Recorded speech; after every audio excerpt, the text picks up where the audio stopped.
നീ എന്തിനാണ് ഈ ലോകം മുഴുവൻ അലയുന്നത്? തേരാസായത് ഈ അദ്വൈതം, ഈശ്വരൻ്റെ മനുഷ്യൻ ഒന്നാണെന്ന് ഹിന്ദുമതം പറഞ്ഞു. ഈ അദ്വൈത സിദ്ധാന്തം ശ്രീമദ് ഭാഗവതത്തിൻ്റെ ഭാഗമായി യജ്ഞാചാര്യൻ പറഞ്ഞു തരും എന്താണ് ഈ അദ്വൈത സിദ്ധാന്തം. ഭഗവാൻ അർജുനോട് പറയാണ്, അർജുന, നിൻ്റെ ഉള്ളിൽ ഞാനും എൻ്റെ ഉള്ളിൽ നീയും ഉണ്ടെന്ന് നിനക്കറിയാവൂടാ. അർജുനോട് പറഞ്ഞു കൊടുക്കുക. അതാണ് ഹിന്ദുമതത്തിൻ്റെ സാരസംഗ്രഹം. ഇനി 9ാമതായി, മറ്റെല്ലാ മതങ്ങളിലും ഈശ്വരൻ സ്വർഗത്തിലിരിക്കുന്ന ഒരു ഈശ്വരനാണ്. ഹിന്ദുമതത്തിലോ? ഹിന്ദുമതത്തിൽ മനുഷ്യൻ അപകടത്തിൽപ്പെടുമ്പോൾ ഭൂമിയിൽ വന്ന് നമ്മെ രക്ഷിക്കുന്ന ഈശ്വരനാണ് ഹിന്ദു മതത്തിലെ ഈശ്വരൻ. മറ്റ് മതങ്ങളിൽ ഈശ്വരൻ മനുഷ്യനെ ശിക്ഷിക്കും, രക്ഷിക്കുകയല്ല ശിക്ഷിക്കുകയാണ്. ഞങ്ങളുടെ വേദോത്സവത്തിൽ അബ്രഹാം ദൈവത്തെ സന്തോഷിപ്പിക്കണം. എന്ത് ചെയ്യണം? മോനെ കൊന്നം കൊടുക്കാം. മോനെ കൊണ്ട് കൊല്ലാൻ പോയി. ദൈവം ഇടപെട്ടവനെ രക്ഷിച്ചു, അത് വേറെ കാര്യം. എങ്കിലും മകനെ കൊന്നാൽ ദൈവം സന്തോഷിക്കുമെന്ന് വിചാരിച്ചു ഞങ്ങളുടെ പ്രവാചകൻ. ഇലിയഡിൻ്റെ പ്രസിദ്ധമായ യുദ്ധം ജയിക്കണമെങ്കിൽ 13 വയസ്സ് താഴെയുള്ളൊരു പെൺകുട്ടിയെ ബലി കൊടുക്കണം. രാജാവ് പ്രഖ്യാപിച്ചു, ഏതെങ്കിലും ഒരു പെൺകുട്ടിയെ ബലികഴിക്കാൻ തന്നാൽ അമ്മയ്ക്ക് 1000 സ്വർണ്ണാണയം കൊടുക്കും. ഇന്നലത്തെ കണക്കിന് 5,22,00,000 രൂപ കിട്ടും. ഒരമ്മയും പ്രസവിച്ച മോളെ ബലി കൊടുത്തില്ല. യുദ്ധം ജയിക്കണ്ടേ? 1000 കപ്പലിൽ സൈന്യം കയറിയിരിക്കുകയാണ്. അഗാമനോൻ പോയിട്ട് വീട്ടിൽ വന്നു. മൂത്ത മോക്ക് 12.5 വയസ്സേ ഉള്ളൂ. ഇഫിജീനിയെ അവളെ എന്തോ മുട്ടായി കൊടുത്ത് മുറ്റത്തോട്ടിറക്കി പിടിച്ചുകൊണ്ട് പോയി ക്ഷേത്രത്തിൽ കൊണ്ടുവന്ന് കഴുത്തറുത്ത് കൊന്ന് ബലി കൊടുത്തു.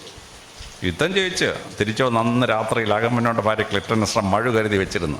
ഒറ്റ വീട്ടിനെ കൊന്നുകളഞ്ഞു. എൻ്റെ മോളെ നീ കൊന്നല്ലേടാ, നിന്നെ ഞാൻ ഫിനിഷ് ചെയ്യുന്നു. ഭർത്താവിനെ കൊന്നളഞ്ഞു ഭാര്യ. അപ്പോൾ മനുഷ്യനെ കൊല്ലണം, അല്ലെങ്കിൽ മൃഗങ്ങളെ കൊല്ലണം, രക്തം ഒഴുക്കണം ദൈവം സന്തോഷിക്കണമെങ്കിൽ. ഹിന്ദുമതത്തിൽ വളരെ കൃത്യമായി ഈശ്വരനെ കൊല്ലാൻ വേണ്ടി രക്തം ഒഴുക്കണ്ട, മനുഷ്യനെ കൊല്ലണ്ട, മനുഷ്യൻ രക്ഷിക്കാൻ വേണ്ടി ഈശ്വരൻ ഭൂമിയിലേക്ക് വരും. ഭഗവത്ഗീതയിൽ ഭഗവാൻ അതിൻ്റെ റീസൺ പറയുന്നുണ്ട്. യഥാ യഥാ ഹി ധർമ്മസ്യ ഗ്ലാനിർഭവതി ഭാരത അഭ്യുത്ഥാനം അധർമ്മസ്യ തദാത്മാനാ സൃജാമഹം പരിത്രാണയ സാധൂനാം വിനാശയ ദുഷ്കൃത ധർമ്മ സംസ്ഥാപനാർത്ഥയ സംഭവം യുഗേ. എപ്പോഴൊക്കെ ധർമ്മത്തിന് ഗ്ലാനി ഉണ്ടാകുന്നു, എപ്പോഴൊക്കെ അധർമ്മം തലവെക്കോ, ഞാൻ ഭൂമി വരും. വന്ന് 3 കാര്യം ചെയ്യും. പരിത്രാണയ സാധൂനാം, സാധുക്കളായ മനുഷ്യരെ രക്ഷിക്കും. വിനാശയ ദുഷ്കൃതി, ക്രൈം ആൻഡ് ക്രിമിനൽസിനെ അമർച്ച ചെയ്യും. ധർമ്മ സംസ്ഥാപനാർത്ഥ, റൂൾ ഓഫ് ലോ എസ്റ്റാബ്ലിഷ് ചെയ്യും. അപ്പോൾ ഈശ്വരൻ സ്വർഗത്തിരുന്ന് മനുഷ്യനെ പീഡിപ്പിച്ച് രസിക്കുകയല്ല, മനുഷ്യനെ മൃഗങ്ങളെ കൊന്ന് രക്തം ഒഴുക്കി ദൈവം സന്തോഷിക്കുകയല്ല. മനുഷ്യൻ അപകടത്തിൽപ്പെടുമ്പോൾ ഈശ്വരൻ ഭൂമിയിൽ വന്ന് മനുഷ്യനെ രക്ഷിക്കുകയാണ്. ഇതാണ് ഹിന്ദുമതത്തിലെ ഈശ്വര സങ്കല്പം. ശ്രീമദ് ഭാഗവത സപ്താഹത്തിൽ യജ്ഞാചാര്യൻ പറഞ്ഞു തരും വിഷ്ണു ഭഗവാന്റെ ദശാവതാരം, ഈ 10 അവതാരം എങ്ങനെയാണ്. 9 എണ്ണം വന്നു കഴിഞ്ഞ് ഇനി 10ാമത്തെ എങ്ങനെ വരാൻ പോകുന്നു. കൽക്കി കഴിഞ്ഞാൽ പിന്നെ അടുത്ത മന്വന്തരം റാസാൽഗ നക്ഷത്രത്തിലാണ്, തൃക്കേട്ട നക്ഷത്രത്തിലാണ്. സോളാർ സിസ്റ്റത്തിലെ മനുഷ്യർ മുഴുവൻ ചാവും. അടുത്ത ഗ്രഹത്തിലോട്ട് അടുത്ത മന്വന്തരം ഉണ്ടാവും. ഭഗവതിയുടെ ദശാവതാരം, പരമശിവൻ്റെ അഷ്ടദശാവതാരം, 18 അവതാരം. ലോകത്തിലെ മറ്റു മതത്തിലും ഈശ്വരൻ ഭൂമി വന്ന് മനുഷ്യരെ രക്ഷിക്കില്ല. ഹിന്ദുമതത്തിലെ ദശാവതാര കഥയാണ് ഞങ്ങൾ ക്രിസ്ത്യാനികൾ എടുത്തിട്ട് യേശു ക്രിസ്തു ഭൂമിയിൽ അവതരിച്ച് കുരിശുമരണത്തിലൂടെ മനുഷ്യനെ രക്ഷിച്ചു എന്നുള്ള വിശ്വാസം. അത് സനാതനമതത്തിൽ നിന്ന് ക്രിസ്തുമതം എടുത്താണ്. അപ്പോൾ ഈശ്വരൻ മനുഷ്യന് വേണ്ടി മരിക്കാൻ ഭൂമിയിൽ വരും. അതാണ് ദശാവതാരം. ഈ സപ്താഹം കഴിയുമ്പോൾ മനസ്സിലാക്കോണം, ഓരോ തവണയും നമ്മെ രക്ഷിക്കാൻ വേണ്ടി ഈശ്വരൻ വന്ന് കഷ്ടപ്പെട്ടത് എങ്ങനെയാണ്. നമുക്ക് രക്ഷകനായ ദൈവസങ്കല്പമാണ്. ഇനി 11ാമതായി, മറ്റു മതങ്ങളിൽ നിന്ന് വ്യത്യസ്തമായി ഈശ്വരൻ്റെ മനുഷ്യനും ഒന്നാണ് എന്ന് കൃത്യമായി പറഞ്ഞു തരികയാണ്. 1000 മൈലുകൾ താണ്ടി കരിമല കയറ്റം കഠിനമ്പൻ അയ്യപ്പ കയറി ചരംകുത്തി കയറി ഇറങ്ങി 18ാം പടി കയറി ഭക്തൻ അയ്യപ്പ ഭഗവാന്റെ ഫ്രണ്ട് ചെല്ലും. അപ്പോൾ അയ്യപ്പ ഭഗവാന്റെ മുകളിൽ, ഞാൻ 3 കൊല്ലമായിട്ട് ഡ്യൂട്ടി ചെയ്താണ് സന്നിധാനത്ത്, അയ്യപ്പ ഭഗവാന്റെ മുകളിൽ എഴുതി വെച്ചിട്ടുണ്ട് തത്വമസി. ഭക്ത 1000 മൈലുകൾ താണ്ടി കരിമല കയറ്റം കഠിനമ്പൻ അയ്യപ്പ കയറി ശരംകുത്തി കയറി 18ാം പടി കയറി വരുന്ന ഭക്ത, നീയും അകത്തിരിക്കുന്ന ഭഗവാനായ ഞാനും ഒന്നാണെന്ന് നീ മനസ്സിലാക്കിക്കോ. തത്വമസി അഹം ബ്രഹ്മാസ്മി എന്നാണ്. ദൈവവും മനുഷ്യനും ഒന്നാണ് എന്ന് ലോകത്തിലേതെങ്കിലും മതം പറഞ്ഞോ? മനുഷ്യൻ മാത്രമേ പറഞ്ഞുള്ളൂ. ഹിന്ദുമതം പറഞ്ഞു ഇഹലോക ജീവിതം നമുക്ക് പൂർവ്വജന്മ പാപവും പൂർവികരുടെ പാപവും കർമ്മഫലമൊക്കെ തീർക്കാൻ വേണ്ടി കിട്ടും. ഈ ജീവിതം ജീവിച്ച് മോക്ഷം കിട്ടി ഭഗവാനിൽ നമ്മൾ ലയിക്കണം. അതിനുള്ള മാർഗമാണ് ഭാഗവത സപ്താഹം. സപ്താഹം കഴിയുമ്പം ഈ പള്ളിക്കൽ ദേശത്ത് നിന്ന് മോക്ഷം കിട്ടാത്ത ഒരെണ്ണം ബാക്കി ഉണ്ടാകാൻ പാടില്ല. സപ്താഹം ശരിക്കും ശ്രദ്ധിച്ചാൽ കൃത്യമായിട്ട് മോക്ഷം കിട്ടിയിരിക്കും. അവിടെയാണ് ഹിന്ദു മതത്തിൻ്റെ ഈശ്വര സങ്കല്പം എന്താണെന്ന് ഈ സപ്താഹം കഴിയുമ്പോൾ ജനങ്ങൾ മനസ്സിലാക്കിയിരിക്കണം. ഇനി മരണഭയമുള്ള ഒരാളും ഇവിടെ ഉണ്ടാവാൻ പാടില്ല. വളരെ കൃത്യമായി സനാതനധർമ്മത്തിൻ്റെ ചരിത്രവും സനാതനധർമ്മത്തിൻ്റെ ഈശ്വര സങ്കല്പം മനസ്സിലായാൽ അടുത്തത് ക്ഷേത്രസങ്കല്പമാണ്. ക്ഷേത്രങ്ങൾ 4 ഘട്ടമായിട്ടുണ്ടായതാണ്. ഏറ്റവും ആദ്യം ഉണ്ടായത് കാവുകളായിരുന്നു. ഈശ്വരനെ ഒരു വൃക്ഷത്തിൻ്റെ ചുവട്ടിൽ സങ്കല്പിച്ച് പ്രതിഷ്ഠിച്ച ശേഷം ഒരു മരത്തിനോ ഒരു കാടിനോ ഒരു ദേശത്തിനോ ഒരു വ്യത്യാസം ഒരു നാശം ഉണ്ടാക്കാതെ മനുഷ്യൻ ഈശ്വരനോട് പ്രാർത്ഥിച്ചു. അത് കാവായി. ആ കാവ് അടുത്ത സ്റ്റേജിൽ കോവിലായി മാറി. ഭഗവാനെ വെയിൽ മഴയാക്കാതിരിക്കാൻ വേണ്ടി റൂഫുണ്ടാക്കി. പക്ഷികളൊന്നും തലയിലൊന്നും ശല്യം ഉണ്ടാക്കാതിരിക്കാൻ റൂഫുണ്ടാക്കി. എന്നിട്ട് അതിന് ചുറ്റും മൃഗങ്ങൾ വന്നിട്ട് ശല്യം ചെയ്യാതിരിക്കാൻ വേണ്ടി ഒരു മതിൽ കെട്ടി. അപ്പോൾ കാവ് കോവിലായി. അടുത്ത സ്റ്റേജിൽ കോവിൽ അമ്പലമായി. ഭഗവാനെ ഒരു മനുഷ്യനെ പോലെ സങ്കല്പിച്ചു. മനുഷ്യൻ താമസിക്കുന്ന ഒരു ബെഡ്റൂം, ഒരു ഗർഭഗൃഹം, ഭഗവാൻ അടുക്കള, എല്ലാം വരാന്ത എല്ലാം ഉള്ള ഒരു ക്ഷേത്രം, ഒരു അമ്പലം, ഒരു വീടുണ്ടാക്കി. അവിടെ ഭഗവാനെ പ്രതിഷ്ഠിച്ചു. എന്നിട്ട് അതിന് ചുറ്റും ഒരു മതിൽ, പിന്നെ അതിൻ്റെ വസ്തുവകൾ നാട്ടുകാരൊന്നും കൈകാതിരിക്കാൻ വേണ്ടി അതിന് വസ്തുവിന് ചുറ്റും ഒരു മതിൽ കെട്ടി. അപ്പോൾ കോവിൽ അമ്പലമായി. പക്ഷേ 1500 വർഷത്തിന് മുമ്പ് അമ്പലം ക്ഷേത്രമായി മാറി.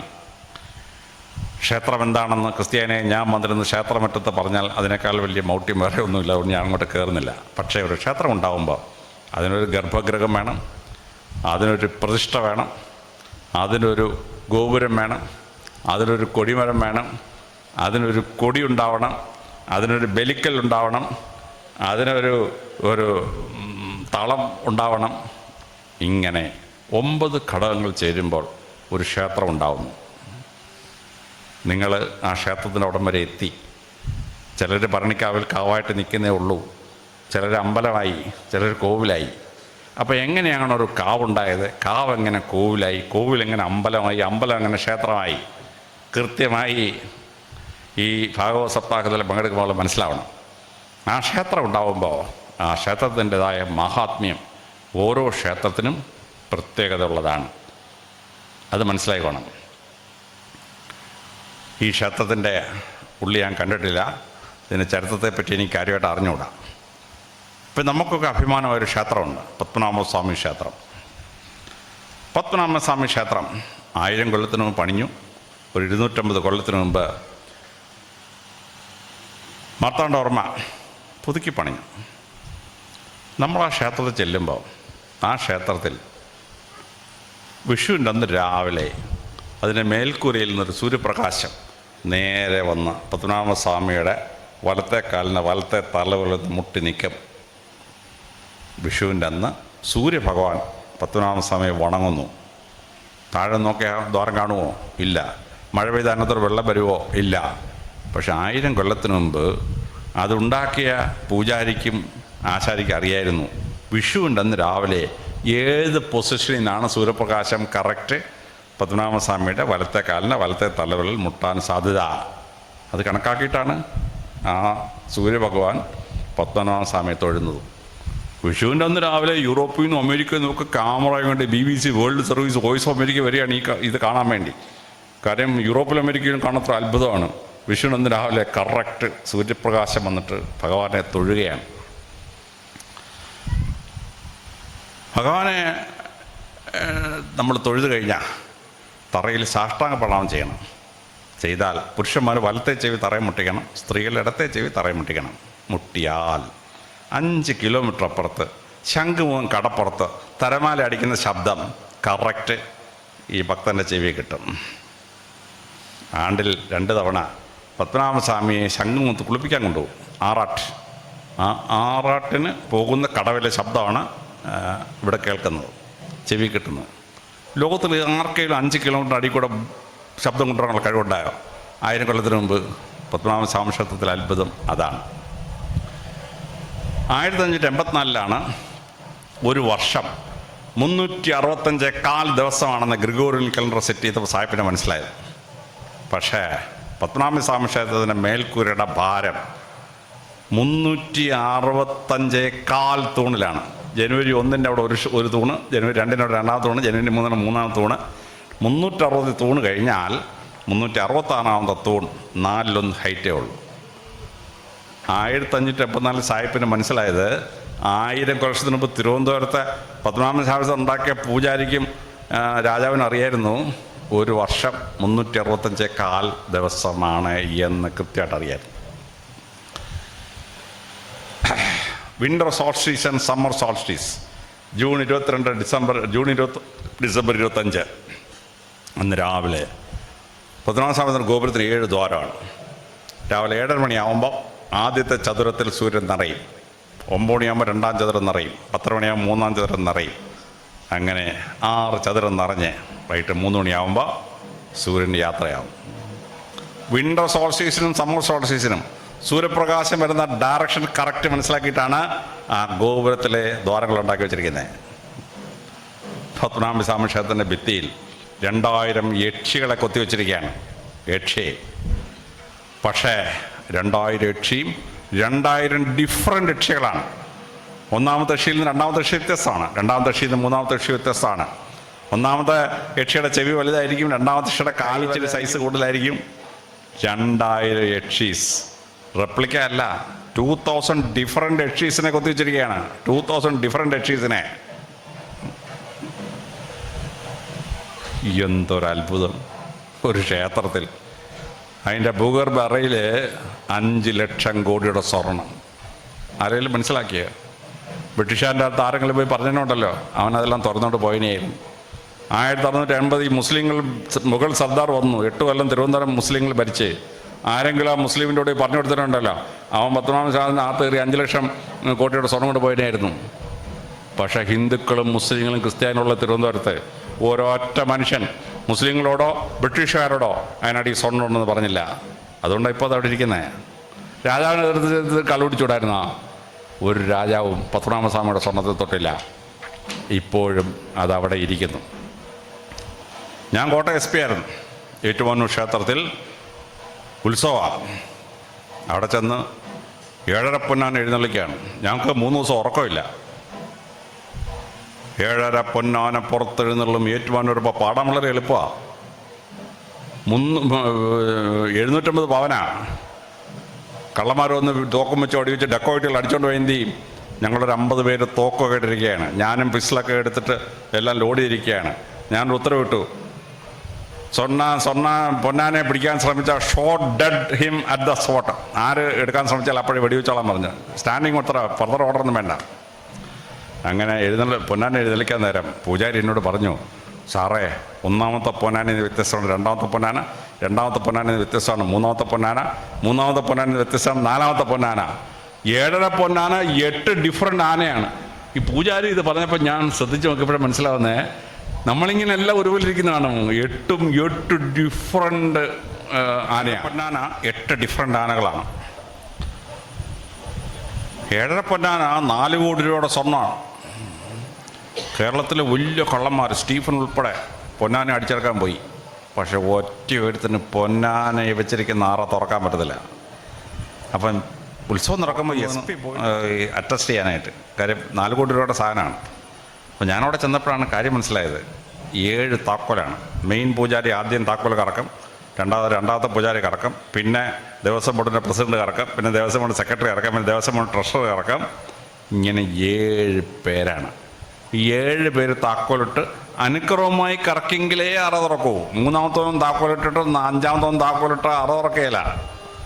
ഞാൻ പോലീസ് ഉദ്യോഗസ്ഥനുണ്ട്, ഒരു ലെൻസ് വെച്ചിട്ട് 7 താക്കോൽ ഇങ്ങനെ പരിശോധിച്ചു. ഇവിടെ ഇതിൻ്റെ വ്യത്യാസമൊന്നും എനിക്ക് മനസ്സിലാവുന്നില്ല. അതാണ് അതിൻ്റെ കലയെന്ന് പറയുന്നത്. അപ്പം ഓരോ ക്ഷേത്രവും അടുത്ത ക്ഷേത്രത്തിന് വ്യത്യസ്തമാണ്. പള്ളിക്കൽ ക്ഷേത്രത്തിന് വ്യത്യസ്തമാണ് ഭരണിക്കാവ് ക്ഷേത്രം.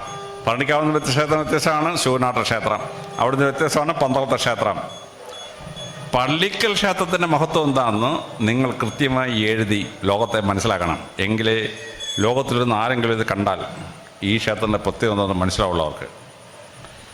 പിന്നെ കേരളത്തിലെ ഏറ്റവും ബെസ്റ്റ് ക്ഷേത്രങ്ങളെപ്പറ്റി ഇന്ത്യൻ എക്സ്പ്രസ് ഒരു പുസ്തകം എഴുതിയിട്ടുണ്ട്. The great temples of Kerala. 108 ക്ഷേത്രങ്ങളുടെ ചരിത്രമാണ്. രാധാകൃഷ്ണ മേനോൻ്റെ പ്രസിദ്ധമായ പുസ്തകം തെക്കേ ഇന്ത്യയിലെ പരിഹാര ക്ഷേത്രങ്ങൾ 68 ക്ഷേത്രങ്ങളുടെ ലിസ്റ്റാണ്. യുണീക്ക് ഇന്ത്യ, ഇന്ത്യയിലെ ഏറ്റവും പ്രസിദ്ധമായ 108 ക്ഷേത്രങ്ങൾ. തിരുവിതാംകൂർ രാജകുമാരി അശ്വതി തമ്പ്രാട്ടി എഴുതിയ തുളസി ഗാർലൻഡ്, കേരളത്തിലെ ഏറ്റവും പ്രസിദ്ധ 21 ക്ഷേത്രം. ആ ക്ഷേത്രങ്ങളുടെ ചരിത്രത്തെ വായിക്കണം. ഞാൻ എൻ്റെ കയ്യിൽ ഈ 4 പുസ്തകമുണ്ട്. അത് വായിക്കുമ്പോഴാണ് ഓരോ ക്ഷേത്രത്തിലെയും അത്ഭുതം മനസ്സിലാവുന്നത്.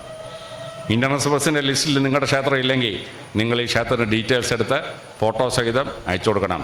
ഇന്ത്യൻ എക്സ്പ്രസ് അടുത്ത എഡിഷൻ വരുമ്പോൾ നിങ്ങളുടെ ക്ഷേത്രം കൂടെ അതിനകത്ത് ചേർക്കും. 150 ചേർക്കും. ഉണ്ടോ ഇല്ലെന്ന് എനിക്ക് അറിഞ്ഞുകൂടാ, ചേർക്കും. അപ്പോൾ ഓരോ ക്ഷേത്രത്തിനും പ്രത്യേകം മനസ്സിലാക്കണം. ഈ ക്ഷേത്രത്തിൽ പ്രാർത്ഥിക്കാൻ വരുന്ന ഭക്തൻ ഈ പള്ളിക്കൽ ക്ഷേത്രത്തിൻ്റെ പ്രത്യേകത എന്താണെന്ന് കൃത്യമായി മനസ്സിലാക്കിയിട്ട് വേണം പ്രാർത്ഥിക്കാൻ. ഇനി 4-മത്തത് വിഗ്രഹത്തിൻ്റെ പ്രത്യേകത എന്താണ്?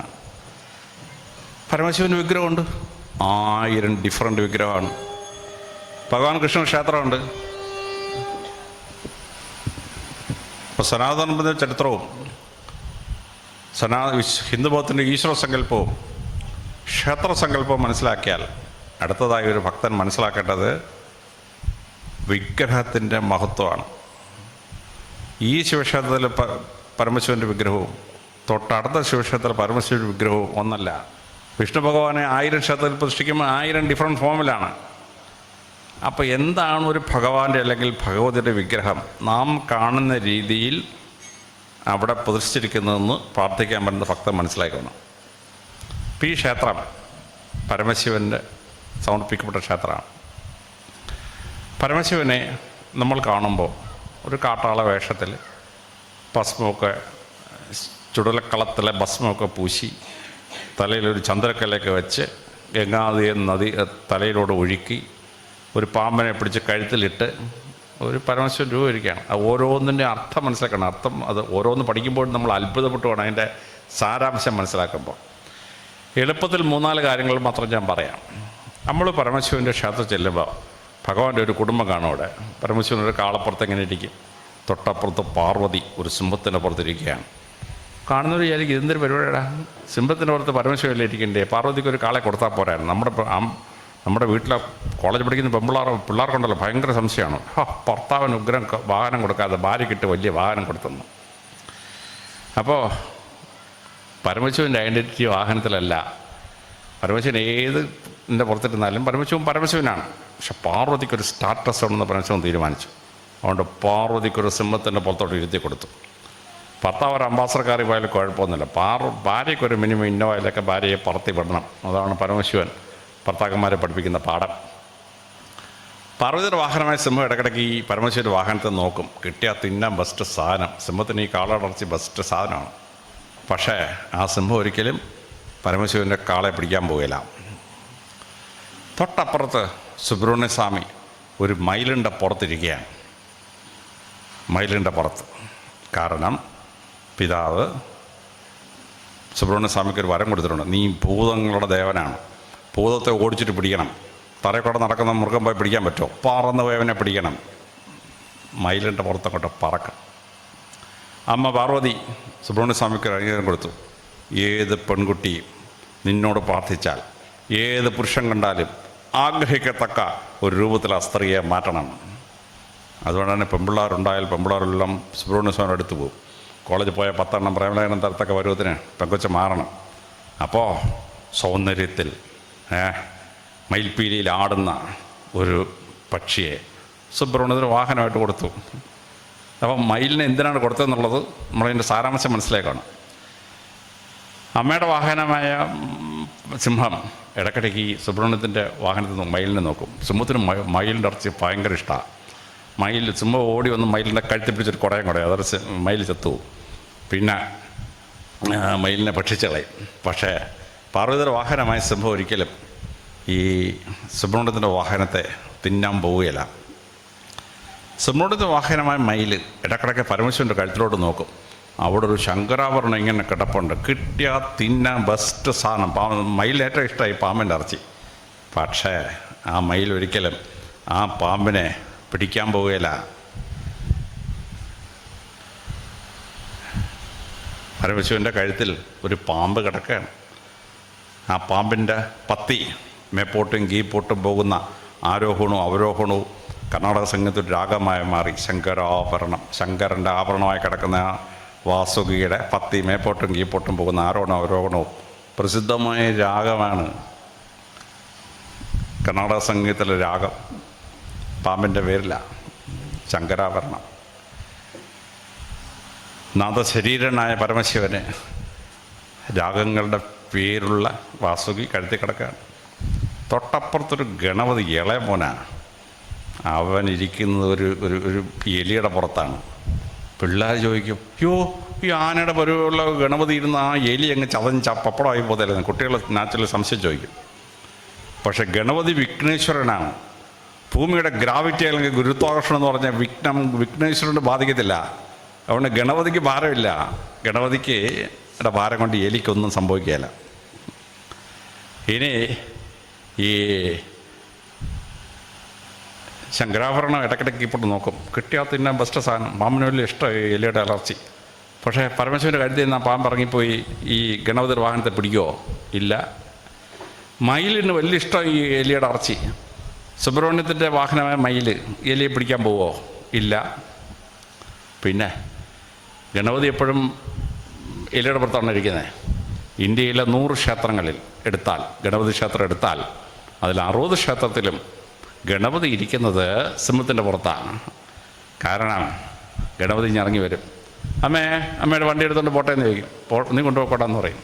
കാര്യം ഭൂമിയിൽ എല്ലാ സ്ത്രീകൾക്കും ഈ ഭൂമിയിൽ ഏറ്റവും ഇഷ്ടം തൻ്റെ ഗർഭപാത്രം തുറന്നു അവസാനമായി പുറത്തുപോയ കുട്ടി, ആൺകുട്ടിയാണേലും പെൺകുട്ടിയാണേലും ആ കുട്ടിയേക്കാൾ വലുതായ ഒരമ്മയ്ക്ക് ഈ ഭൂമിയിൽ ഒന്നുമില്ല. ഇനി അവസാനമായി ഗർഭപാത്രം തുറന്ന കുട്ടി ഒരു ആൺകുട്ടിയുടെ ആയേക്കാങ്കിൽ പോക്ക് കേസാണ്. പിന്നെ അവൻ്റെ അപ്പുറത്ത് അപ്പീലില്ല. അതുകൊണ്ട് എൻ്റെ ഇളയ മോൻ വന്നിട്ട് അമ്മയുടെ വണ്ടി കൊണ്ട് ഞാൻ പോവാ, പോക്കോടാ നീ കൊണ്ടുപോക്കോടാന്ന് പറയും. അപ്പോൾ ഗണപതി ക്ഷേത്രത്തിൽ 100-ൽ 60-ലും ഗണപതി ഭഗവാൻ ഇരിക്കുന്നത് സിംഹത്തിൻ്റെ പുറത്താണ്. ഇന്ത്യയിലെ ഗണപതി ക്ഷേത്രങ്ങളിൽ 30% ക്ഷേത്രത്തിൽ ഗണപതി ഇരിക്കുന്നത് മയിലിൻ്റെ പുറത്താണ്. അമ്മയ്ക്ക് ഇന്ന് നീ കൊണ്ടുപോകണ്ടാടാ എന്ന് പാർവതി പറഞ്ഞാൽ ഉടനെ ഇവൻ ചേട്ടനെടുത്ത് വരും. ചേട്ടൻ്റെ വണ്ടി ഞാൻ കൊണ്ടുപോക്കോട്ടെ, നീ കൊണ്ടുപോക്കോടാന്ന് പറയും. 30% ക്ഷേത്രത്തിൽ ഗണപതി ഭഗവാൻ ഇരിക്കുന്നത് മയിലിൻ്റെ പുറത്താണ്. ഒരു 9 ക്ഷേത്രങ്ങളെടുത്താൽ ഗണപതി ഭഗവാൻ ഇരിക്കുന്നത് വാസുകിയുടെ പുറത്ത്, ഈ പാമ്പിൻ്റെ പുറത്താണ്. സിംഹത്തെയും മയിലിനെയും കിട്ടിയില്ലെങ്കിൽ നേരെ ഗണപതിയുടെ അടുത്ത് ചെല്ലും. എടാ നീ ഒന്ന് ഇറങ്ങി വാടാ, നമുക്കൊരു സ്ഥലം വരെ പോകണം. വാസുകി പതുക്കെ കഴിഞ്ഞ് ഇറങ്ങി വരും. പറന്ന് പോകേണ്ടടുത്ത് മയിലിൻ്റെ പുറത്ത് പോകും. കാടിനടുത്ത് കാണും പോകി ജനങ്ങളെ പേടിപ്പിക്കാൻ വേണ്ടി സിംഹത്തിൻ്റെ പുറത്ത് ഗണപതി പോകും. പിന്നെ തറയിൽ കൂടെ പോകണോ? വാസുകി വിളിച്ചുകൊണ്ട് പോക്കങ്ങ് പോകും. 100 ഗണപതി ക്ഷേത്രം എടുത്താൽ ഒരു ക്ഷേത്രത്തിലെ ഗണപതി എലിയുടെ പുറത്തിരിക്കുന്നുള്ളൂ. അപ്പോൾ ഇതെന്താണെന്ന് വെച്ചാൽ മനുഷ്യന് പരമശിവൻ്റെ സങ്കല്പം വരുമ്പോൾ വൈവിധ്യമാർന്ന ഒരു ഭൂമിയിലെ സങ്കല്പങ്ങളെയും മനുഷ്യവികാരങ്ങളെയും കൃത്യമായി മനസ്സിലാക്കി തരികയാണ് നമ്മളെ. തിരുവനന്തപുരത്ത് ഗൗരീശ്വര ക്ഷേത്രമുണ്ട്. പരമശിവന് പാർവതി ഇരിക്കുകയാണ്. പക്ഷേ അത് ശിവഗൗരി ക്ഷേത്രമല്ല, ഗൗരീശപട്ടമാണ്. ഗൗരിയും ശിവനും കൂടെ ഉള്ളതാണ്. നമ്മളെ കല്യാണം കഴിച്ച ഭാര്യ എന്ത് ചെയ്തു? മിസ്സസ് അലക്സാണ്ടർ ജേക്കബ്. ഭാര്യയുടെ പേരെന്തോ? അലക്സാണ്ടർ ജേക്കബിൻ്റെ ഭാര്യ. പരമശിവനെ ചെയ്തോ? പരമശിവൻ ചെയ്തില്ല. പരമശിവൻ എന്ത് ചെയ്തു? പങ്കജി വല്ലഭൻ, ഗൗരി വല്ലഭൻ, പാർവതി വല്ലഭൻ. പരമശിവൻ സ്വയം വിളിച്ചാണ്. പാർവതിയുടെ ഭർത്താവെന്ന് പരമശിവൻ വിളിച്ചു. പാർവതി കൊടുക്കേണ്ട സ്റ്റാറ്റസ് പരമശിവൻ കൊടുക്കണം ഭാര്യയ്ക്ക്. ഇനി പാർവതി എങ്ങനെയാണ് ഗൗരി ആയത്? പുരാണത്തിൽ കഥയുണ്ട്. പാർവതിയുടെ നിറം ഇച്ചിരി കറുപ്പായിരുന്നു. പാർവതി നേരെ പരമശിവനെടുത്തു വന്നു, ഭഗവാനെ എന്നെ ഒന്ന് വെളുപ്പിക്കണം. പരമശിവൻ ആലോചിച്ച്, ഭാര്യ ഒരു കാര്യം പറഞ്ഞാൽ ചെയ്തു കൊടുക്കാതിരിക്കാൻ പറ്റിയല്ല.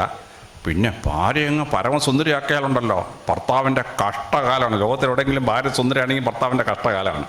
സീതാദേവി സുന്ദരിയായി, രാമൻ അനുഭവിച്ചു പോയി.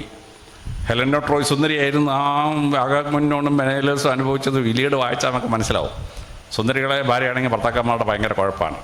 അധികം സുന്ദരിയായ ഭാര്യയുള്ള ജൂനിയർ ഓഫീസർ ഉണ്ടെങ്കിൽ സീനിയർ ഓഫീസർ ഇവനെ വിരട്ടി പല പല പരിപാടികളാണ്. അതുകൊണ്ട് ഭാര്യയെ വളരെ സുന്ദരിയാക്കാനൊന്നും പറ്റിയില്ല. ഹേമ കമ്മിറ്റി റിപ്പോർട്ട് നടക്കുമ്പോൾ ഞാൻ കൂടുതലൊന്നും അതിനകത്ത് കയറുന്നില്ല, അപ്പോഴാണ്. അപ്പോൾ അധിക സുന്ദരിയാക്കണ്ടെന്ന് പരമശിവൻ തീരുമാനിച്ചു. എന്നാലും ഭാര്യ ഒരു കാര്യം ചോദിച്ചല്ലേ, ചെയ്തു കൊടുക്കാതിരിക്കാൻ പറ്റുമോ?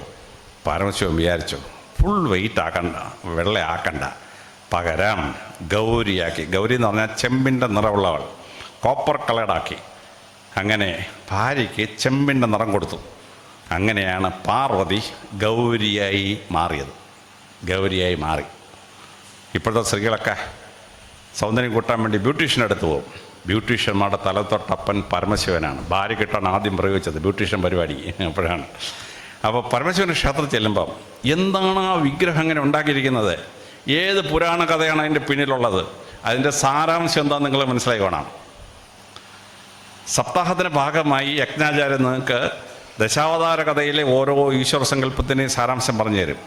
അപ്പോൾ നമ്മളൊരു ക്ഷേത്രത്തിൽ പോകുമ്പോൾ ദശാവതാരത്തിൽ ഏത് അവതാര രൂപത്തിലാണ് ആ ക്ഷേത്രത്തിൽ പ്രതിഷ്ഠിക്കപ്പെട്ടുള്ളത്.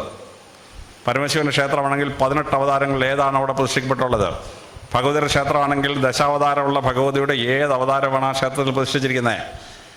വിഷ്ണു ഭഗവാന്റെ ക്ഷേത്രമാണെങ്കിൽ ശ്രീമദ് ഭാഗവതത്തിലെ ഏത് അവതാരമാണ് അവിടെ പ്രതിഷ്ഠയ്ക്ക് എടുത്തിട്ടുള്ളത് എന്ന് മനസ്സിലാക്കണം. ആ വിഗ്രഹത്തെ ആ രീതിയിൽ മനസ്സിലാക്കിയാൽ മാത്രമേ പ്രാർത്ഥിക്കാൻ പറ്റുള്ളൂ. ഭദ്രകാളിയെ കറുത്തിരുണ്ട് ഒരു ദേവതയാക്കി വരച്ച് വെച്ചിരിക്കുകയാണ്. ഭദ്രകാളി സ്വർണ്ണ നിറത്തിലുള്ള സുന്ദരിയാണ്.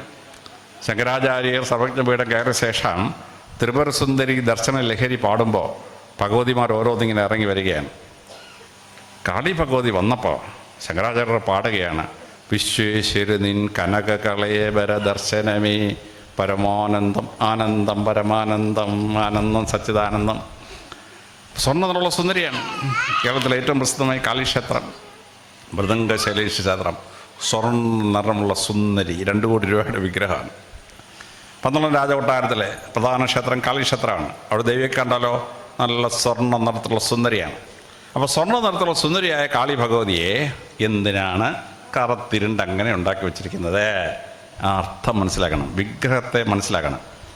ആ പൂജാരി, ആ ശില്പി എന്തിനാണ് ഈ ക്ഷേത്രത്തിലെ ഈശ്വര സങ്കല്പത്തെ അങ്ങനെ പ്രതിഷ്ഠിച്ചിരിക്കുന്നത് അത് മനസ്സിലാക്കിയാലേ അവിടെ പ്രാർത്ഥിക്കാൻ പറ്റുള്ളൂ. വിഗ്രഹത്തെ മനസ്സിലാക്കണം. ഭാഗവത സപ്താഹത്തിൻ്റെ ഭാഗമായി ഈശ്വര സങ്കല്പങ്ങളുടെ വിവിധ ഭാഗങ്ങളെ യജ്ഞാചാര്യൻ എന്നൊക്കെ പറഞ്ഞുതരും. ശ്രദ്ധാപൂർവ്വം കേട്ട് മനസ്സിലാക്കണം. ഇനി 5ാമത്തത് പറഞ്ഞ് ഞാൻ അവസാനിപ്പിക്കാം. നമ്മൾ ഒരു ക്ഷേത്രത്തിൽ പ്രാർത്ഥിക്കാൻ പോകുമ്പോൾ ആ ക്ഷേത്രത്തിലെ ആചാരം എങ്ങനെ ഉണ്ടായി എന്ന് മനസ്സിലാക്കണം. ആചാരം മതമല്ല. ആ ഈശ്വരവിശ്വാസത്തെ ഓരോ ദേശത്തിന് അനുസൃതമായി ആചാരങ്ങളായി മാറും. വെള്ളമുള്ളിടത്ത് വെള്ളം കൊണ്ട് ആചമിക്കും. ഗംഗാജലത്തിൻ്റെ തീരത്താണെങ്കിൽ ഗംഗാതീരത്ത് ഗംഗാജലം കൊണ്ട് ആചമിക്കും. പമ്പാ നദിയിൽ ഇറങ്ങി കുളിച്ചിട്ട് ശബരിമലയിൽ പോവും. രാജസ്ഥാൻ മരുഭൂമിയിലോ സഹാറയിലോ വെള്ളത്തിൽ ആചമിക്കാൻ പറ്റുമോ? പറ്റിയില്ല. ഇന്ത്യയിൽ ലോട്ടസ് ഫ്ലവർ ഉണ്ട്, താമരയുണ്ട്. താമര കൊണ്ട് പൂജക്കെടുക്കും. സഹാറ മരുഭൂമി താമരയുണ്ടോ? സൗദി അറേബ്യയിൽ താമരയുണ്ടോ?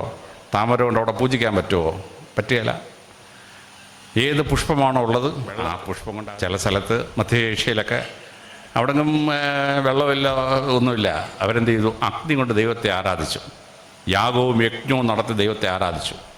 മനുഷ്യൻ ജീവിക്കുന്നത് ഏത് സമതലത്തിലാണോ, ഏത് ഭൂമിയിലാണോ അവിടെ കിട്ടുന്ന സാധനം ഉപയോഗിച്ച് അവൻ പ്രാർത്ഥിക്കാൻ പഠിച്ചു. ആചാരം പക്ഷേ അതിൻ്റെ സാരാംശം അത് പ്രാർത്ഥിക്കുന്ന മനുഷ്യൻ മനസ്സിലായിക്കോണം. ഹിന്ദുമതത്തിന് 1000-ലേറെ ആചാരങ്ങളുണ്ട്. അതിൻ്റെ സാരാംശം യജ്ഞാചാര്യൻ നിങ്ങൾക്ക് അദ്ദേഹത്തിൻ്റെ പ്രസംഗത്തിൽ ഇടയ്ക്കിടയ്ക്ക് അതിൻ്റെ ഓരോ ആചാരത്തിൻ്റെ രഹസ്യം പറഞ്ഞുതരും. വളരെ പ്രധാനപ്പെട്ട ചില 4-5 ആചാരങ്ങൾ മാത്രം ഞാൻ ഇന്ന് പ്രസംഗത്തിൽ പറയാം. ഹിന്ദുക്കളുടെ ആചാരം തുടങ്ങുന്നത് വെളുപ്പംകാലത്താണ്. ബ്രഹ്മമുഹൂർത്തേ ഉത്തിഷ്ഠേ, ബ്രഹ്മമുഹൂർത്തത്തിൽ ഉണരണം. സൂര്യോദയത്തിന് 1.5 മണിക്കൂർ മുമ്പ് അല്ലെങ്കിൽ വെളുപ്പിന് 4 മണിക്ക് ഉണരണം. എന്തുവാണ് ഈ 4 മണിക്ക് ഉണരുന്നത്? ഡോക്ടർമാരുടെ രഹസ്യം കണ്ടെത്തി മനുഷ്യൻ്റെ തലച്ചോറിന് ഏറ്റവും ബുദ്ധി ഉണ്ടാകുന്നത് 2 മണിക്കൂറാണ്. വെളുപ്പിന് 4 മണി തൊട്ട് 6 മണി വരെ. മെഡിക്കൽ റീസൺ ഞാൻ പ്രസംഗിക്കാൻ ഉദ്ദേശിക്കുന്നില്ല. അപ്പോൾ വെളുപ്പിന് 4 തൊട്ട് 6 വരെ എഴുന്നേറ്റെടുത്ത് പഠിക്കുന്ന കുട്ടികൾക്കാണ് A+ എല്ലാ റാങ്കും ഒക്കെ വാങ്ങിക്കുന്നത്. അപ്പോൾ മനുഷ്യനെ ചെറുപ്പത്തിലെ ആ സമയത്ത് എഴുന്നേറ്റ് വർക്കിംഗ് തുടങ്ങാൻ പഠിപ്പിക്കുകയാണ്. അതുകൊണ്ടാണ് ബ്രഹ്മമുഹൂർത്തെ ഉത്തിഷ്ഠ ദിനചര്യ എന്ന പ്രസിദ്ധമായ പുസ്തകത്തിൽ മഹർഷിമാർ നമുക്ക് പറഞ്ഞു തന്നിരിക്കുകയാണ്. അങ്ങനെ എഴുന്നേറ്റ് കഴിഞ്ഞാൽ ഞങ്ങൾ ക്രിസ്ത്യാനികളും മുസ്ലിങ്ങളൊക്കെ പൊടിയും തട്ടി എഴുന്നേറ്റ് അങ്ങ് പോകും. ഹിന്ദുവിന് പറ്റുമോ? ഹിന്ദുവിന് പറ്റില്ല. ഹിന്ദു കട്ടലയിൽ നിന്ന് അങ്ങോട്ട് എഴുന്നേറ്റ് കഴിഞ്ഞാൽ 10 വിരലും തറയിലോട്ട് മുട്ടിച്ച് ഭൂമി ദേവിയെ വന്ദിക്കും. 8 മന്ത്രമാണ്. നിന്നെ ചവിട്ടി നടക്കുന്നതിനോട് ക്ഷമിക്കണേ ഭൂമി ദേവി, നീ ഉണ്ടാക്കുന്ന കാർഷിക വിഭവങ്ങൾ തിന്ന് ജീവിക്കാൻ അനുവദിച്ചതിന് നന്ദി പറയുന്നു ഭൂമി ദേവി എന്ന് പറഞ്ഞ 8 മന്ത്രമാണ്. എന്തുവാണ് ഈ സംഭവം? ഇതിന് ഭൂമി ദേവിയായിട്ടൊരു ബന്ധമില്ല. നമ്മൾ ഈ കോട്ടൺ മെത്ത കിടന്നുറങ്ങിയാൽ, കോട്ടൺ പൂർ കണ്ടക്ടർ ഇലക്ട്രിസിറ്റിയാണ്. അപ്പോൾ നമ്മുടെ ശരീരത്തിലെ എല്ലാ അവയവങ്ങളിലും ചെറിയ തോതിൽ കറണ്ട് ഉണ്ടാക്കുന്നുണ്ട്. തലച്ചോറിന് സ്ട്രോക്ക് ഒന്നും എങ്ങനെ കണ്ടുപിടിക്കുന്നത്? ഇലക്ട്രോ എൻസലോഗ്രാഫ് EEGയിൽ നമ്മുടെ തലച്ചോറ് കണക്ട് ചെയ്യും. അപ്പോൾ ഇലക്ട്രിക് വേവ്സിന് എവിടെയെങ്കിലും ഫ്ലക്ച്വേഷൻ ഉണ്ടെങ്കിൽ അവിടെ സ്ട്രോക്ക് ഉണ്ടായത് മനസ്സിലാവും. ഹാർട്ട് അറ്റാക്ക് ഉണ്ടായത് എങ്ങനെ മനസ്സിലാക്കുന്നത്? നമ്മുടെ ഹൃദയത്തെ ECG മെഷീനിൽ കണക്ട് ചെയ്യും, ഇലക്ട്രോ കാർഡിയോഗ്രാഫ്. അപ്പോൾ നമ്മുടെ ഹൃദയത്തിൽ എവിടെയെങ്കിലും ഇലക്ട്രിക് വേവ്സിന് വ്യത്യാസം ഉണ്ടെങ്കിൽ അവിടെ അറ്റാക്ക് ഉണ്ടായെന്ന് കണ്ടുപിടിക്കും. അപ്പോൾ കോട്ടൺ മെത്ത കിടന്ന് ഉറങ്ങിയാൽ അപ്പർ പാർട്ട് ഓഫ് ദ ബോഡിയിലെ ഈ ഇലക്ട്രിക് ചാർജ് കോൺസെൻട്രേഷൻ കൂടിക്കഴിഞ്ഞാൽ ഹാർട്ട് അറ്റാക്കോ തലച്ചോറിന് സ്ട്രോക്കോ ഉണ്ടാവും. ഇതിന് രക്ഷപ്പെടുത്താൻ വേണ്ടിയാണ് ഹിന്ദുക്കൾ എഴുന്നേറ്റ ഉടനെ 10 വിരലും ഭൂമിയിലോട്ട് തൊട്ട് 8 മന്ത്രം ചൊല്ലി കഴിയുമ്പോൾ അപ്പർ പാർട്ട് ഓഫ് ദ ബോഡിയിൽ എവിടെയെങ്കിലും കറണ്ട് കൂടുതലുണ്ടെങ്കിൽ അതങ്ങ് എർത്താവും. അതോടെ നമ്മൾ ഹാർട്ട് അറ്റാക്കിൽ നിന്നും ഹെമറേജിൽ നിന്ന് രക്ഷപ്പെടും. ഇതാണ് സംഭവം.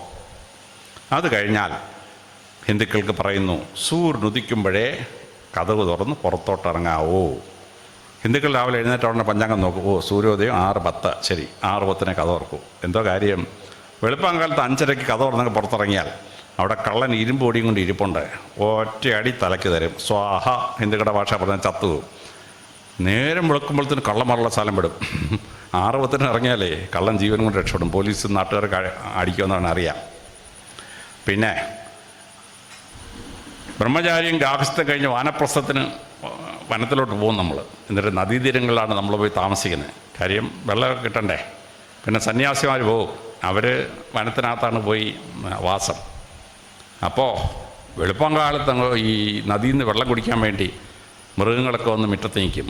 കതോടെ അങ്ങോട്ട് ഇറങ്ങിയാലുണ്ടല്ലോ, ചക്കക്കൊമ്പൻ ഒരു പിടി അങ്ങ് പിടിക്കും. അതോടെ നമ്മുടെ കാറ്റ് പോകും. അല്ലെങ്കിൽ കടുവ കയറി ഒരു കടി കടിക്കും. അതോടെ അങ്ങ് പോകും. പക്ഷേ നേരം വെളുത്ത് 6 മണിയാവുമ്പോൾ മൃഗങ്ങളെല്ലാം നദിയിലിറങ്ങി വെള്ളം കുടിച്ച ശേഷം കരക്കോട്ട് കയറിപ്പോകും. അങ്ങനെ നദി വെള്ളം കുടിക്കാമെന്ന് ആനയാന്ന് വെച്ചാൽ ദശരഥൻ അമ്പയച്ചിട്ട് പുരുകുമാരൻ മരിച്ചിട്ട് രാമായണ കഥ തിരിയുന്നത്. അപ്പോൾ ഈ മൃഗങ്ങളിൽ നിന്നും കള്ളന്മാരെ നമ്മൾ രക്ഷിക്കാൻ വേണ്ടിയാണ് ഹിന്ദുമതം പറയുന്നത്, സൂര്യൻ ഉദിക്കുമ്പോഴേ കഥ തുറന്ന് പുറത്തോട്ടിറങ്ങാവും, വീട്ടിനെ മുറ്റത്തോട്ടിറങ്ങാവും. അങ്ങനെ ഇറങ്ങിയാൽ അവിടെ കള്ളം നിന്നാൽ കഥ അടച്ച് രക്ഷപ്പെടാമല്ലോ. മൃഗം നിൽക്കുന്നെങ്കിൽ രക്ഷപ്പെട്ടൂടെ? അതാണ്. ഇപ്പോൾ പിന്നെ CCTV ഉണ്ട്, എങ്കിലും പണ്ടത്തെ നിയമമാണ്. കഥ തുറന്ന് പുറത്തിറങ്ങിയാൽ ആദ്യം നേരെ തുളസി തറയിൽ ചെന്ന് 4 കൃഷ്ണ തുളസി ഇലയും ഇതിലും കൂടെ തായിലോട്ട് ചവച്ചതിനകത്ത് തിന്നണം. കൃഷ്ണ തുളസിക്ക് പനിയെയും ഇൻഫെക്ഷനെയും കൺട്രോൾ ചെയ്യാൻ കഴിവുണ്ട്. നമുക്ക് പനി വന്നാൽ നമ്മൾ എന്ത് ചെയ്യും? നമ്മൾ 100 രൂപ കൊടുത്ത് കൃഷ്ണ തുളസി കപ്പ് സിറപ്പ് വാങ്ങിക്കും. എന്തിനകത്താണ് ഈ കൃഷ്ണ തുളസി കപ്പ് സിറപ്പ് ഉണ്ടാക്കുന്നത്? ഈ കൃഷ്ണ തുളസിയുടെ ഇല എടുത്ത് പിഴിഞ്ഞിട്ട് പഞ്ചാരയും മധുരം ഇടുമ്പം കൃഷ്ണ തുളസി കപ്പ് സിറപ്പായി. 4 ഇലയങ്ങ് തിന്നാൽ പനി ഉണ്ടാവില്ല, ചുമയുണ്ടാവില്ല, കഫം ഉണ്ടാവില്ല. പിന്നെ കൃഷ്ണ തുളസിയുടെ ഇല തിന്നാൽ ഡയബറ്റീസ് കൺട്രോൾ ചെയ്യും. ഇൻസുലിൻ കുത്തിവെക്കേണ്ട ഗതികളിലോട്ട് മനുഷ്യൻ പോവില്ല. അത് കഴിഞ്ഞാൽ 4 കൂവളത്തല വായിലിട്ട് ചവയ്ക്കണം. ഈ കൂവളത്തല എന്ന് പറഞ്ഞാൽ ശിവക്ഷേത്രങ്ങളിൽ പരമശിവന് പൂജ ചെയ്യാൻ ഉപയോഗിക്കുന്നതാണ് ഈ കൂവളത്തല. പരമശിവൻ ഉഗ്ര കോപിയാണ്. അദ്ദേഹത്തിന് കോപം തണുപ്പിക്കാൻ വേണ്ടി ഈ കൂവളത്തല കൊണ്ട് പൂജ ചെയ്യുകയാണ്. എന്താണ് ഈ കോപം? BP കൺട്രോൾ അല്ലെങ്കിൽ മനുഷ്യന് ദേഷ്യം വരും. BP കൺട്രോൾ ചെയ്യാൻ വേണ്ടി, വരുന്ന ഭക്തന് BP ഉണ്ടെങ്കിൽ അവൻ്റെ BP കൺട്രോൾ ചെയ്യാൻ വേണ്ടിയാണ് ശിവക്ഷേത്രങ്ങളിൽ ഈ ഇല കൊണ്ട് പൂജയ്ക്ക് ഉപയോഗിച്ച ശേഷം അത് ഭക്തന് കൊടുക്കും പ്രസാദത്തിൻ്റെ ഭാഗമായിട്ട്.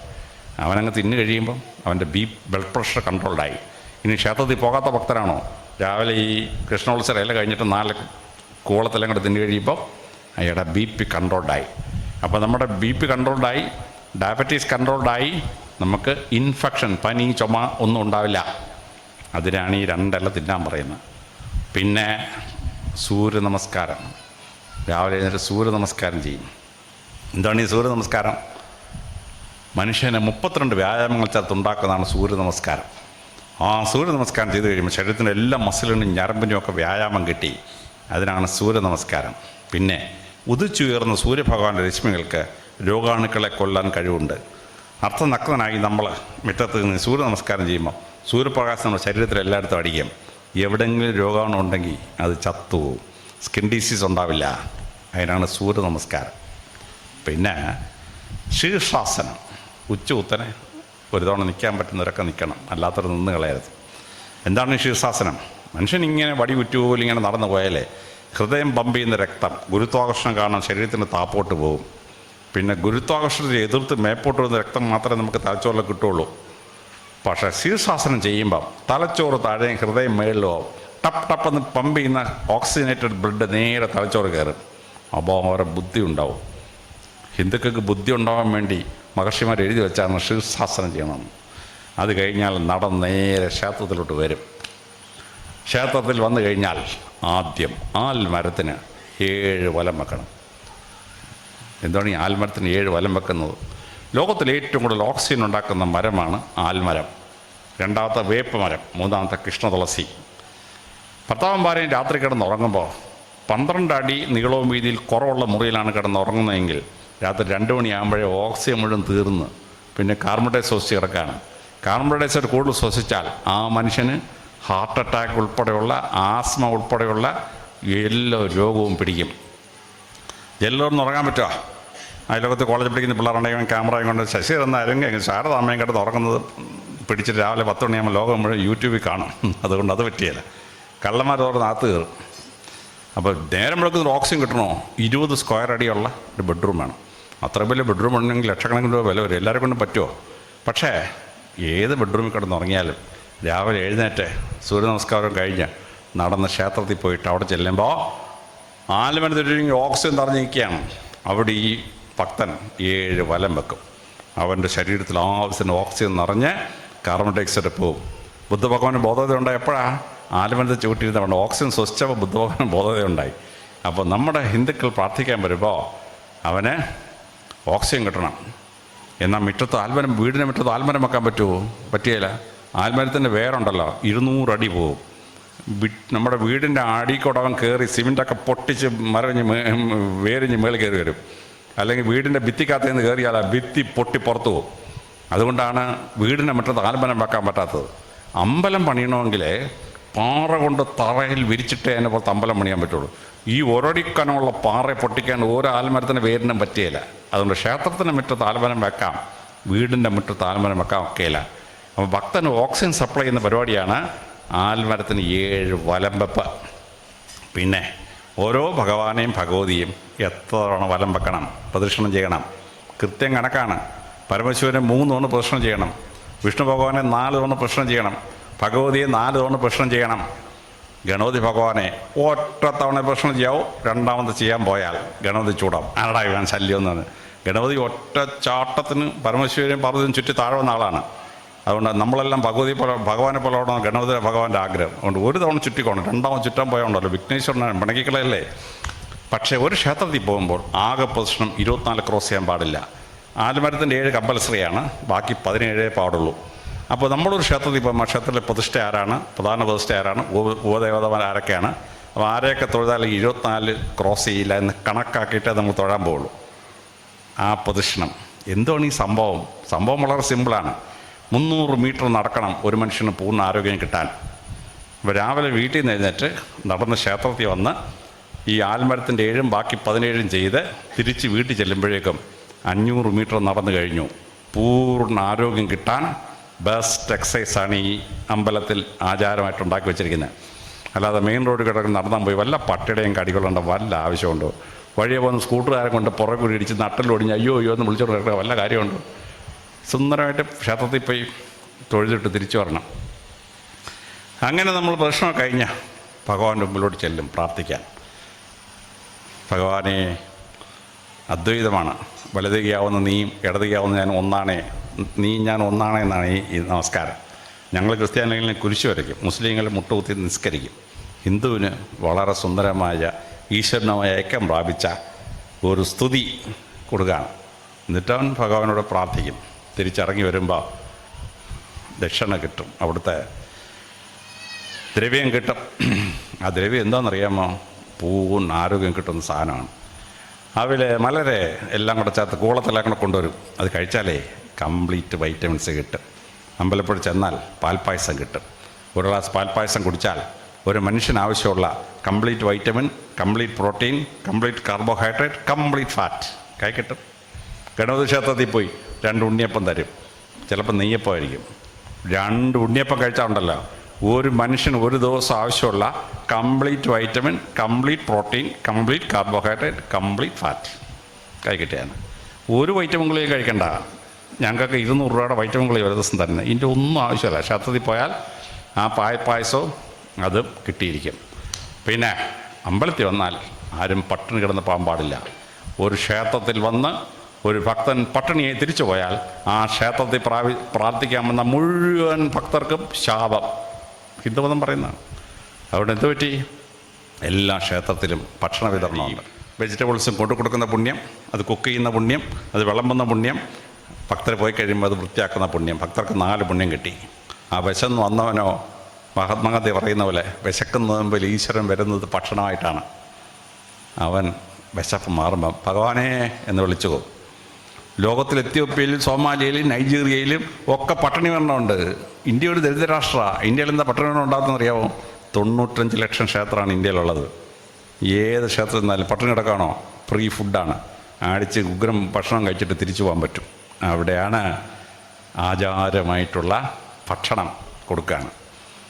ആ ഭക്ഷണമെല്ലാം കഴിഞ്ഞ് ഞങ്ങൾ ക്രിസ്ത്യാനികളും മുസ്ലിങ്ങളൊക്കെ പൊടിയും തട്ടി എബോട്ടനടിച്ച ഒറ്റ പോക്കാണ്. ഹിന്ദു തിരിച്ചു ചെന്ന് ദൈവത്തോട് യാത്ര ചോദിക്കണം. നിങ്ങൾ ഹിന്ദുക്കൾ പ്രാർത്ഥിക്കുന്ന പ്രാർത്ഥന ക്രിസ്ത്യാനിയായ എൻ്റെ ഹൃദയത്തെ വലിയ സ്പർശിച്ചൊരു പ്രാർത്ഥനയാണ്.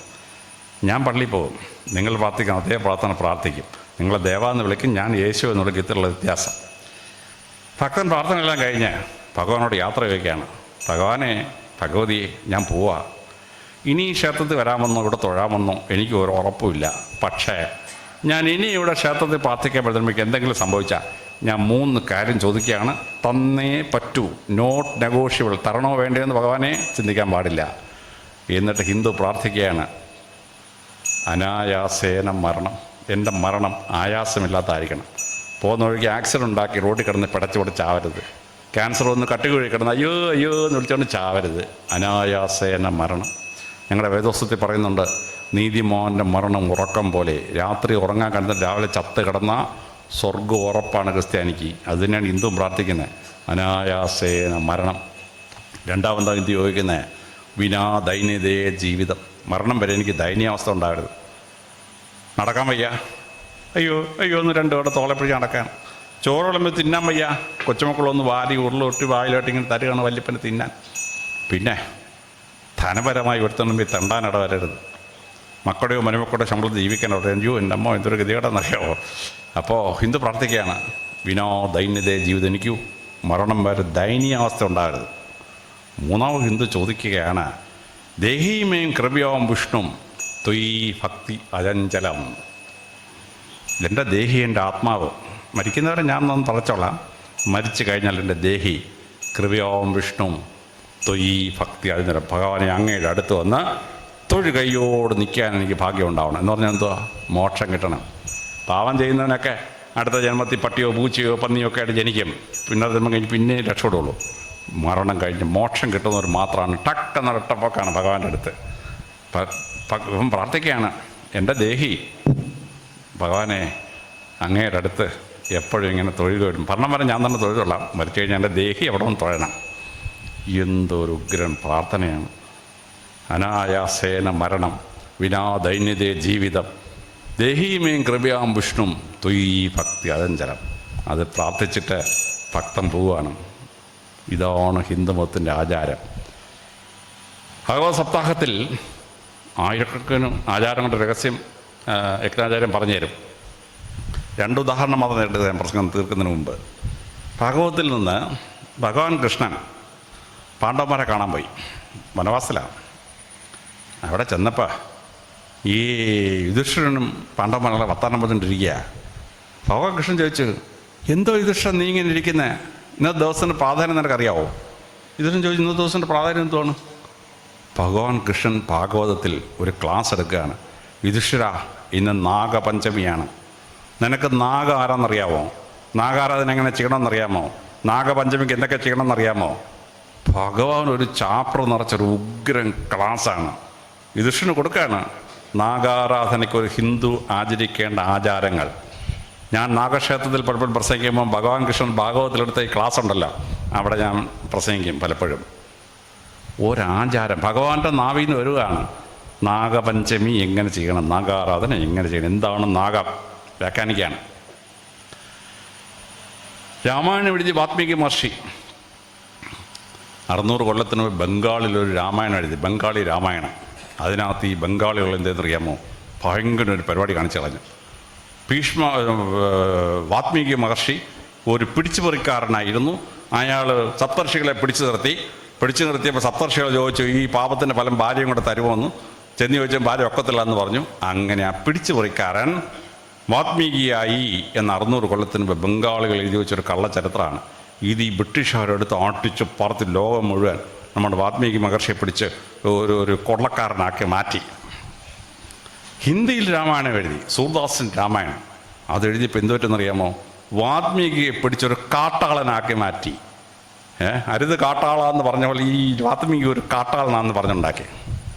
യഗന്നാഥൻ മഹാരാഷ്ട്രയിൽ മറാത്തി ഭാഷയിൽ രാമായണം എഴുതി. യഗന്നാഥൻ എന്തെന്നറിയാമോ, വാത്മീകിയെ പിടിച്ച് മുക്കുവനാക്കി, മീൻ പിടിക്കുന്ന മുക്കുവനാക്കി. ഈ മൂന്നെണ്ണവും പച്ച കള്ളങ്ങളാണ്. വാത്മീകി മഹർഷി എന്ന് പറഞ്ഞാൽ മഹോനായ ഋഷിപ്രോക്ത പരമ്പരയാണ്. ദേവലോകത്ത് എന്ന് ദേവേന്ദ്രൻ സംശയം ചോദിക്കുന്നു, സംശയം തീർക്കുകയും ചെയ്യുന്നത് പുരാണത്തിൽ നമ്മൾ വായിക്കുന്നു. ദേവേന്ദ്രൻ സംശയം തീർക്കുന്ന ഋഷിവരനാണ് വാത്മീകി മഹർഷി. യുദ്ധം നടക്കുകയാണ്, ഭാഗവതത്തിലെ യുദ്ധം നടക്കുകയാണ്. സാത്വികയും കൃതവർമാരുടെ യുദ്ധം ഭാഗവതത്തിൻ്റെ അവസാന ഭാഗമാണ്. സാത്വികി കൃതവർമാരോട് ചോദിക്കുന്നു, നീ എന്തോടെ ഇങ്ങനെ ചെയ്യുന്നത്? വാത്മീകി മഹർഷി പറഞ്ഞിട്ടില്ലൂടാ ഇങ്ങനെ ചെയ്യരുതെന്ന്. വാത്മീകി മഹർഷിയെ കോട്ട് ചെയ്യുകയാണ് സാത്വികി കൃതവർമാനോട് ഭാഗവതത്തിലെ 10ാമത്തെ സ്കന്ധത്തിൽ. ഈ വാത്മീകി മഹർഷി മഹാനായ ഋഷിയെ ഇവന്മാർ 3 കൂടി ഈ കാട്ടാളനും പിടിച്ചുപിടിക്കാരനൊക്കെ ആക്കി. നിങ്ങൾ ഈ വിഡ്ഢിതരൊന്നും വിശ്വസിച്ചുള്ളത്, ബ്രിട്ടീഷുകാരെടുത്ത് അടിച്ച് പറത്തി കളഞ്ഞു. ഈ വാത്മീകി മഹർഷി യുധിഷ്ഠിരനെ കാണാൻ ചെന്നു, കൊട്ടാരത്തിലാണ്. യുധിഷ്ഠിരൻ്റെ അടുത്ത് ചെന്നപ്പം വാത്മീകി മഹർഷി ചോദിച്ചു, നീ എന്താ യുധിഷ്ഠിരൻ ഇങ്ങനെ ഇരിക്കുന്നത്? ഇന്നത്തെ ദിവസം പ്രാധാന്യം ഒന്നും അറിഞ്ഞൂടെ? ഈ യുധിഷ്ഠിരനെ കുറച്ചുകൊണ്ടിരിക്കുകയാണ്, ഇന്ന് കപ്പലടിയൊന്നുമല്ല, വേറെ എന്തുകൊണ്ട് കുറച്ചുകൊണ്ടിരിക്കുക. യുധിഷ്ഠിരനെ അറിഞ്ഞൂടാ, അന്ന് ഈ പഞ്ചാംഗവും കലണ്ടറൊന്നുമില്ല, ഈ രാജാവിനൊന്നും വശമില്ല. വാത്മീകി പറഞ്ഞു, യുധിഷ്ഠിര, ഇന്ന് ശിവരാത്രിയാണ്, നിനക്ക് പരമശിവൻ ആരാന്നറിയാമോ? ശിവരാത്രിക്ക് എന്തൊക്കെ ചെയ്യേണ്ടതെന്നറിയാമോ എന്ന് പറഞ്ഞ് മഹാഭാരതത്തിൽ വാത്മീകി മഹർഷി യുധിഷ്ഠിരനൊരു ക്ലാസ് എടുക്കാൻ. ഉഗ്രൻ ക്ലാസ്സാണ്. അനുശാസന പർവ്വം 112 അധ്യായം. 112 അനുശാസന പർവ്വം 112 അധ്യായത്തിലെ 8ാം ശ്ലോകത്തിൽ പരമശിവൻ ആരാണ്, ഹൂ ഈസ് പരമശിവൻ, ഒരു ഡെഫിനിഷൻ വാത്മീകി മഹർഷി പറഞ്ഞു കൊടുക്കുകയാണ്. അതിന് ശേഷം വാത്മീകി മഹർഷി എടുത്ത ക്ലാസ്, ഇത് ശിവക്ഷേത്രം ആയതുകൊണ്ട് നിങ്ങളെല്ലാവരും അനുശാസന പർവ്വം 112 അധ്യായം എന്ന് വായിച്ചാണ്. ആരാണ് പരമശിവൻ, എന്താണ് ശിവരാത്രി, എങ്ങനെയാണ് ശിവരാത്രി ആചരിക്കേണ്ടത്, വാത്മീകിയുടെ ക്ലാസ്സാണ്. 24 മണിക്കൂർ ശിവരാത്രിയാണ്. ആ ശിവരാത്രിയിൽ ഓരോ 8 പേര് 8 ഡിഫറെൻറ്റ് മന്ത്രമാണ് ചൊല്ലേണ്ടിയത്. മക്കളില്ലാത്തവർ ചൊല്ലേണ്ട മന്ത്രം സന്താനഗോപാലമുള്ളൊരു മന്ത്രമാണ്. വിവാഹം നടക്കാത്ത കുട്ടികൾ പ്രാർത്ഥിക്കേണ്ട മന്ത്രം വേറെയാണ്. ധനപരമായ പ്രശ്നമുള്ളവർ പ്രാർത്ഥിക്കേണ്ടത് ശിവഗായത്രി, സാധാരണ ഗായത്രി അല്ല, ശിവഗായത്രി ചൊല്ലണം. അപ്പോൾ ഒരേ ശിവരാത്രി 8 ഗ്രൂപ്പ് ഭക്തന്മാർ പ്രാർത്ഥിക്കുന്ന 8 ഡിഫറെൻറ്റ് മന്ത്രമാണ്. അപ്പോൾ ആരാണ് പരമശിവൻ, എന്താണ് ശിവരാത്രി, അതെങ്ങനെയാണ് ആ ശിവരാത്രി ആചരിക്കേണ്ടതെന്ന് മഹാഭാരതത്തിലെ അനുശാസന പർവ്വത്തിൽ വാത്മീകി മഹർഷി യുധിഷ്ഠിരനെ ക്ലാസ് എടുക്കുകയാണ്. അപ്പോൾ ഈ പള്ളിക്കൽ ക്ഷേത്രത്തിൽ പ്രാർത്ഥിക്കാൻ വരുന്നൊരു ഭക്തൻ ഇവിടെ പരമശിവനോട് പ്രാർത്ഥിക്കേണ്ടത് എങ്ങനെയാണ്, ഇവിടെ ഈ ശിവരാത്രി എങ്ങനെ ആഘോഷിക്കണം കൃത്യമായിട്ട് പഠിച്ചിരിക്കണം. അല്ലാതെ ശിവരാത്രി ഒന്ന് രാവിലെ ഒന്ന് തൊഴുതിട്ടങ്ങ് സ്ഥലം വിടാനുള്ളതല്ല ശിവരാത്രി. 24 hours അതിൻ്റെ ആചാരം എന്താണെന്ന് മനസ്സിലാക്കിയിരിക്കണം. ശിവക്ഷേത്രത്തിൽ വരുമ്പോൾ മുറ്റത്ത് നമ്മുടെ ദണ്ഡി ഇരിപ്പുണ്ട്, നമ്മുടെ കാള ഇരിപ്പുണ്ട്, കാളയെ. അപ്പോൾ പല ഭക്തന്മാരും വരും, എന്തുകൊണ്ട് കാളക്കൊട്ട വിശേഷം എന്നൊക്കെ പറഞ്ഞ് ഈ നമ്മുടെ ദണ്ഡിയോട് സംസാരിക്കുക. അത് കഴിഞ്ഞ് ചിലവർ കള്ളും കുടിച്ചിട്ട് 2 കുപ്പി അടിച്ചിട്ട് വന്നിട്ട് ഈ കാളക്കുട്ടിനെ പിടിച്ചൊരു ഒറ്റ ഉമ്മയാണ്. എന്തൊരു കഷ്ടമാണ്. അപ്പോൾ ഈ ഒരു വിഗ്രഹത്തെയും ഉമ്മ വെക്കാൻ പാടില്ല. ദേവവിഗ്രഹത്തിന് കാലെ തൊട്ട് വന്നിക്കാം, ബാക്കി ഒരു വിഗ്രഹത്തെങ്കിലും ഉമ്മ വെക്കാൻ പാടില്ല. കാരണം ഈശ്വരനെ ഉമ്മ വെക്കാനുള്ളതല്ല മനുഷ്യൻ. ഉമ്മ വെക്കേണ്ടത് മനുഷ്യർ തമ്മിൽ ചെയ്യേണ്ട ഒരു കർത്തവ്യമാണ്. അങ്ങനെ ഒരുത്തൻ കോടും പിടിച്ചുകൊണ്ട് വന്ന് ദണ്ഡിയെ ഉമ്മ വെക്കും. അത് കഴിഞ്ഞ് രണ്ടാമത്തവൻ മൂന്നാമത്തവൻ ഉമ്മ വെക്കും. അവസാനം ആദ്യം ഉമ്മ വെച്ചാൽ കോവിഡ് കാരണ്ട കോവിഡ്, രണ്ടാമത്തവനും മൂന്നാമത്തവനും നാലാമത്തവനും പിടിക്കും. വല്ല ആവശ്യമുണ്ട്? പ്രാർത്ഥിക്കാൻ പോയതാ, കോവിഡ് കൊണ്ട് തിരിച്ചു വരികയാണ്. മനസ്സിലാവുന്നുണ്ടോ? ആഹാര സാധനം കൊണ്ട് ക്ഷേത്രത്തിനകത്ത് കയറാൻ പാടില്ല. മുറ്റത്ത് വെച്ച് ആഹാരം കഴിച്ച് അതിൻ്റെ വേസ്റ്റ് ക്ഷേത്രത്തിന് പുറത്തോട്ടിട്ടേക്കണം. അല്ലാതെ അവിടുന്ന് പായസം വാങ്ങിച്ച് നേരെ അകത്ത് കയറി ദേവാ എന്നും പറഞ്ഞ് പായസം കൊണ്ട് ദേവൻ്റെ അടുത്തോട്ട് കയറാൻ പാടില്ല. അതുകൊണ്ടാണ് ക്ഷേത്രത്തിന് പുറത്തിറങ്ങുമ്പോഴേ ഈ ഉണ്ണിയപ്പം പായസവും തരുള്ളൂ. അത് മുറ്റത്ത് നിന്ന് കഴിച്ചിട്ട് പുറത്തി അടിക്കണം. ആഹാരം കൊണ്ട് ക്ഷേത്രത്തിനകത്ത് കയറാൻ പാടില്ല. അപ്പോൾ എന്തിനാണ് ഈ ആചാരം ഉണ്ടാക്കിയിരിക്കുന്നത്? ചെരുപ്പിടാതെ വേണം അകത്തോട്ട് കയറാൻ. കാര്യം എന്താണ്?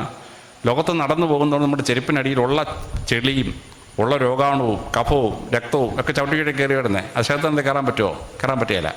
പലരും പറയുന്നത് പശുവിൻ്റെ തോലും ഉണ്ടാക്കിയതാണെന്ന്. അങ്ങനെയാണെങ്കിൽ ഗുരുദേവൻ ചോദിച്ചില്ലേ ചെണ്ട ഇതിനകത്ത് തരും? ചെണ്ടയും പശുവിൻ്റെ തോലും ഉണ്ടാക്കുന്നല്ലേ? അതുകൊണ്ടല്ലേ ക്ഷേത്രത്തിൽ അടിക്കുന്നത്? പശുവിൻ്റെ തോലും ഉണ്ടാക്കിയതുകൊണ്ടല്ല. അതിനകത്ത് ഒരുപാട് അഴുക്ക്, നടക്കുന്നിടത്ത് അഴുക്ക് മുഴുവൻ ചെരുപ്പ് പറ്റുകയാണ്. അപ്പോൾ ആ ചെരുപ്പിട്ടുകൊണ്ട് ക്ഷേത്രത്തിൽ കയറാൻ പാടില്ല. പക്ഷെ അങ്ങനെ നിയമം വെക്കുമ്പോൾ ആ ക്ഷേത്രക്കാരെ ചെരുപ്പ് സംരക്ഷിക്കാനുള്ള നടപടി സ്വീകരിക്കണം. ക്ഷേത്രത്തിൽ ചെരുപ്പിടാൻ ഒരു ഫെസിലിറ്റി ഇല്ല. ചെരുപ്പ് മുറ്റത്തിടും, ഇടോപാതി പെയ്യും, തിരിച്ചു വരുമ്പോൾ 2000 രൂപയുടെ ചെരുപ്പ് പഞ്ഞി പോലെ ഇരിക്കും. പോയില്ലേ? അപ്പോൾ ക്ഷേത്രത്തിൽ ചെരുപ്പിട്ടിരുന്നൊരു ക്ഷേത്രം നിഷ്കർഷിക്കുമ്പോൾ ആ ഭക്തൻ്റെ ചെരുപ്പ് സംരക്ഷിക്കാൻ അവിടെ ഒരു സജ്ജീകരണം വേണം. കന്യാകുമാരി ക്ഷേത്രത്തിൽ പോയിട്ട് പത്രാമത് ക്ഷേത്രം ചെരുപ്പ് സൂക്ഷിക്കാൻ സ്ഥലമുണ്ട്. അവിടെ കൊടുത്തു കഴിഞ്ഞ് 5 രൂപ കണ്ട് കൊടുത്തു കഴിഞ്ഞാൽ അവർ സൂക്ഷിച്ചോളൂ. നമ്മൾ പാച്ചിറങ്ങി വരുമ്പോൾ നമ്മൾ കൂപ്പൺ കൊടുത്ത് ചെരുപ്പ് തിരിച്ച് കിട്ടും. 10 രൂപയുടെ വരുമാനമായി ക്ഷേത്രത്തിന്. ചെരുപ്പ് നശിക്കുകയില്ല. അപ്പോൾ നമ്മൾ ആചാരം ഉണ്ടാക്കുമ്പോൾ മനുഷ്യനെ ഉപദ്രവിക്കാനല്ല, അവൻ്റെ ചെരുപ്പ് സംരക്ഷിക്കാൻ നടപടി ഉണ്ടാക്കിയിട്ട് വേണം ചെരുപ്പിടാതിരിക്കാൻ പറയാൻ. ഇപ്പോൾ ചെരുപ്പിടാതെ വേണം കയറാൻ. ആഹാരം കൊണ്ട് ക്ഷേത്രത്തിൽ കയറാൻ പാടില്ല. ദേവനെ ദേവി കാളയൊന്നും കയറി ഉമ്മവച്ച് കളയരുത്. ഇതൊക്കെ രോഗം പകരാതിരിക്കാനുള്ള പ്രിവെൻറ്റീവ് സ്റ്റെപ്സാണ്. ഇത് വളരെ ശ്രദ്ധേയമായി മനസ്സിലാക്കിയിരിക്കണം. രാവിലെ ആഹാരം കഴിച്ചുകൊണ്ട് ക്ഷേത്രത്തിൽ പോകാൻ പാടില്ല. ആഹാരം കഴിച്ചു കഴിഞ്ഞ് ചിലരുടെ വയറിന് സ്റ്റെബിലിറ്റി ഇല്ല. ക്ഷേത്രത്തിനകത്ത് കയറുമ്പോൾ വയറിളക്കം വരുന്നു. എന്ത് ചെയ്യും? ഓട്ടം, ബഹളം, നാശം, പല കാര്യമുണ്ട്. അതുകൊണ്ടാണ് രാവിലെ ഭക്ഷണം കഴിക്കാതെ ക്ഷേത്രത്തിൽ പോകണം. അപ്പോൾ ഓരോ ക്ഷേത്രത്തിൻ്റെയും ആചാരം, അതിൻ്റെ സാരാംശം മനസ്സിലാക്കണം. അതിനാണ് ഭാഗവതത്തിൽ ഭഗവാൻ കൃഷ്ണൻ യുധിഷ്ഠിരൻ്റെ ക്ലാസ്സും മഹാഭാരതത്തിൽ വാൽമീകി മഹർഷി യുധിഷ്ഠിരൻ്റെ ക്ലാസ് ഞാൻ ഉദ്ധരിച്ചത്. അപ്പോൾ പള്ളിക്കൽ ക്ഷേത്രത്തിൻ്റേത് ആചാരമുണ്ട്. ആചാരങ്ങൾ ഓരോന്നും എടുത്തിട്ട് അതിൻ്റെ സാരാംശവും എങ്ങനെ അത് ചെയ്യണമെന്നുള്ളതും നിങ്ങളുടെ നോട്ടീസ് ബോർഡിലോ അല്ലെങ്കിൽ ഒരു ഇരുമ്പൊട്ടിച്ചേക്കണം ഭിത്തിയിൽ. ഭക്തൻ കയറി വരുമ്പോൾ ഈ ക്ഷേത്രം ഇന്നൊക്കെ ചെയ്യേണ്ടതല്ലേ, അപ്പോൾ അവന് മനസ്സിലാവും. ചിലപ്പോൾ ഈ പള്ളിക്കലോട് ഒരു ബന്ധമില്ലാത്ത ഒരാളായിരിക്കും. ഇവിടുത്തെ ഒരു വീട്ടിൽ വന്നാണ്, പെട്ടെന്ന് ക്ഷേത്രം ഉണ്ടല്ലേ ഒന്ന് പ്രാർത്ഥിച്ചില്ലാന്ന് ഇവിടെ കയറി. ക്ഷേത്രത്തിൽ ആചാരം ആ മനുഷ്യനെ അറിഞ്ഞുകൂടാ. ഗസ്റ്റായിട്ടൊരു വീട്ടിൽ വന്ന ആളായിരിക്കും. പക്ഷെ ക്ഷേത്രത്തിൽ വരുമ്പോൾ ഇങ്ങനൊരു പ്ലേക്ക് ഉണ്ടെങ്കിൽ ഈ ക്ഷേത്രത്തിൽ ഇന്നതൊക്കെയാണ് ചെയ്യേണ്ടത്, ഈ ക്ഷേത്രത്തിൽ ഇന്നതൊക്കെയാണ് നിവേദ്യം കൊടുക്കേണ്ടത്, ഇന്നതൊക്കെയാണ് ആചാരം എന്നത് മനസ്സിലാവും. അപ്പോൾ ആചാരങ്ങൾ എന്താണെന്ന് മനസ്സിലാക്കുകയും അത് ആചരിക്കുകയും വേണം. ആചാരം എന്ന് പറഞ്ഞാൽ എന്താണ്? ചരിക്കേണ്ട വഴി അഭ്യസിക്കുക, നടക്കേണ്ട വഴി അതാണ് ആചാരം. ചരിക്കേണ്ട വഴി എങ്ങനെയെന്ന് പറയുന്നതാണ് ആചാരം. ആചാരം പറഞ്ഞിട്ട് ഭക്തർ അത് പഠിക്കാൻ പറഞ്ഞിരിക്കണം.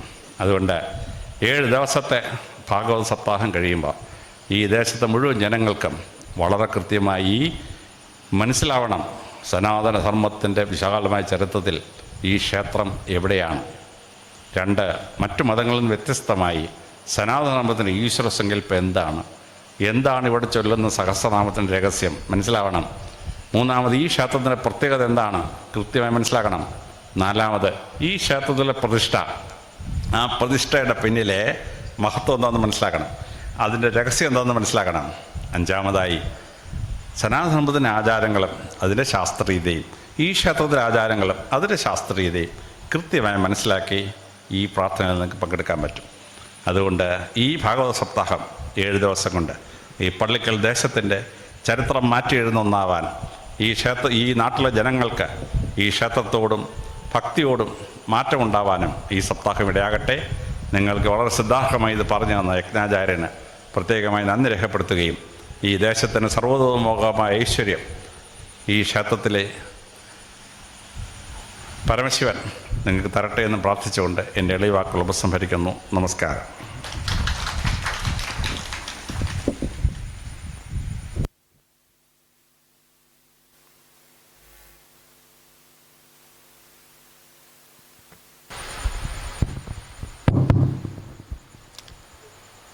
ഇത്രയും സമയം നമുക്ക് ഒരുപാട് അറിവുകളും ഒരുപാട് ഹിന്ദു അനുഷ്ഠാനങ്ങളും ആചാരങ്ങളും എല്ലാം പറഞ്ഞ് നമ്മുടെ മനസ്സിന് ഏറെ സാഫല്യമുണ്ടാക്കിയ ഡോക്ടർ അലക്സാണ്ടർ ജേക്കബ് സാറിനും കൃതജ്ഞത പറയുന്നതിന് വേണ്ടി ഉപദേശക സമിതിയുടെ വൈസ് പ്രസിഡൻറ്റ് പ്രശാന്ത് പ്രണവും അവർകളെ ക്ഷണിച്ചുകൊള്ളുന്നു.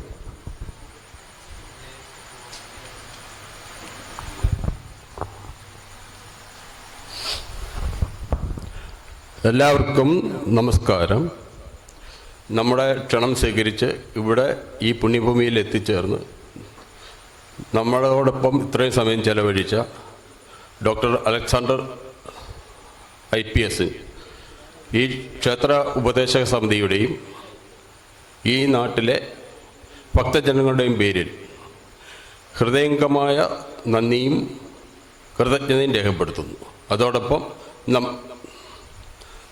അതോടൊപ്പം നമ്മുടെ യജ്ഞശാലയിലെ ആചാര്യനായ പരമേശ്വരൻ നമ്പൂതിരിപ്പാടിനും അദ്ദേഹത്തിൻ്റെ പരികർമ്മികൾക്കും നമ്മുടെ ഭക്തജനങ്ങളുടെ പേരിലും ഈ നാട്ടിലെ ബാക്കി എല്ലാവരുടെയും പേരിലും ഹൃദയംഗമായ നന്ദിയും കടപ്പാടും കൃതജ്ഞതയും രേഖപ്പെടുത്തിക്കൊണ്ട് അതോടൊപ്പം ഈ ക്ഷേത്രത്തിൽ ഇപ്പോൾ എത്തിച്ചേർന്നതും ബാക്കി നമ്മുടെ നാട്ടിൽ കേട്ടുകൊണ്ടിരിക്കുന്ന എല്ലാ ആൾക്കാർക്കും നമ്മുടെ ബാക്കി ഈ ക്ഷേത്രം സംബന്ധിച്ച് ബാക്കി ക്ഷേത്രങ്ങളിലും ഒരുപാട് പരിപാടി നടന്നുകൊണ്ടിരിക്കുന്നുണ്ട്. അതിലും ഇങ്ങനെയെല്ലാം നമ്മളെല്ലാം പങ്കെടുക്കണമെന്ന് അഭ്യർത്ഥിച്ചുകൊണ്ടും എല്ലാവർക്കും നന്ദിയും കടപ്പാടും കൃതജ്ഞതയും രേഖപ്പെടുത്തി നിർത്തുന്നു. നന്ദി, നമസ്കാരം.